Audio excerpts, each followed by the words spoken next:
Selamat datang teman-teman semua. Hari ini aku ngebahas sebuah pertanyaan yang beberapa kali sering dikirim ya ke direct message ataupun juga ke komentar di YouTube.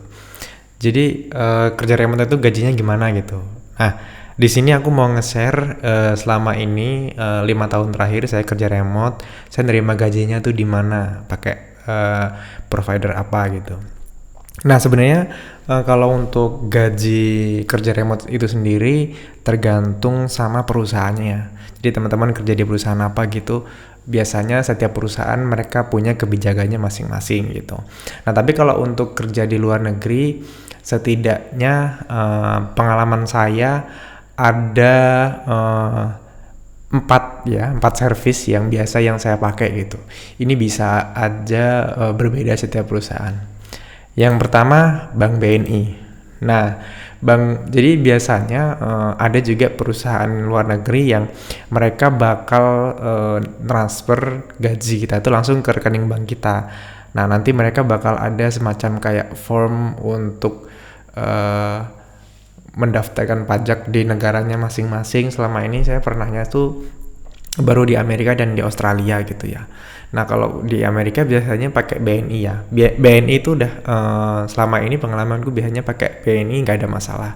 Nanti kita bakal dibantu sama company bagian HRD-nya, mereka bakal ngasih kayak semacam form, nanti kayak kita ada tanda tangan digital untuk ngedaftarin rekening kita untuk bisa nerima gaji gitu. Nah kemudian yang kedua itu pakai PayPal. PayPal ini sebenarnya kayak bisa dibilang kayak dalam seumur hidupku kerja remote itu 5 tahun belakangan kayak baru cuman 2 kali dapat transferan lewat PayPal ketika aku dapat freelance di Fiverr. Jadi sempat ada, cuman kayaknya jarang company yang pakai PayPal gitu karena reputasinya kurang baik karena beberapa ada yang kayak scam dan kawan-kawannya gitulah. Yang ketiga itu pakai TransferWise. Nah TransferWise ini tuh sebenarnya dia konsepnya sama kayak bank gitu.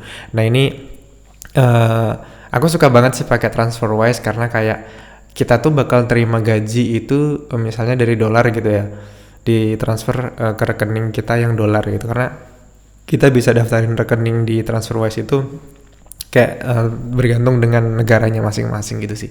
Kalau saya pakai Amerika sebenarnya. Nah saya tuh biasanya transfer di dolar dan rate-nya itu lumayan bagus ya. Jadi ketika saya ditransfer gaji itu saya nggak langsung masuk rekening, nanti saya transfer sendiri manual. Nah biasanya saya bakal sisakan sekitar $200-300 gitu. Karena misalnya nih kita ditransfer ketika rate dolarnya tuh 15.000 gitu.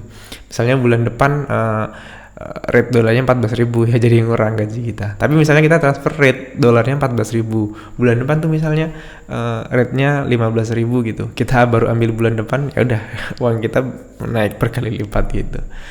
Nah ini paling banyak dipakai biasanya TransferWise ini. Pokoknya udah kayak bank aja sih konsepnya, dia kayak bank gitu. Kita bisa transfer ke rekening kita secara mandiri gitu.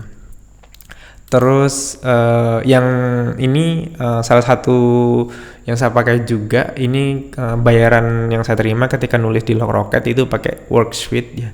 Jadi ini biasanya untuk freelance. Nah ini jarang sih untuk beberapa company pakai ini. Biasanya untuk company-company yang mengerjakan sebagai seorang copywriter gitu ya, penulis blog gitu biasanya pakai ini sih gitu. Udah itu 4 itu aja. Jadi teman-teman nggak usah khawatir. Yang penting dapat kerjaan dulu. Nanti masalah pembayarannya gimana bergantung sama perusahaan. Yang jelas proses paling mudah itu adalah mengurus pembayaran gitu. Jadi selama ini yang paling sulit itu dapetin kerjaannya. Nah gitu ya, mudah-mudahan bermanfaat. Kalau kalian ada pertanyaan apalagi ya tentang kerja remote bisa ditanyakan. Sampai jumpa di video berikutnya deh. Dadah.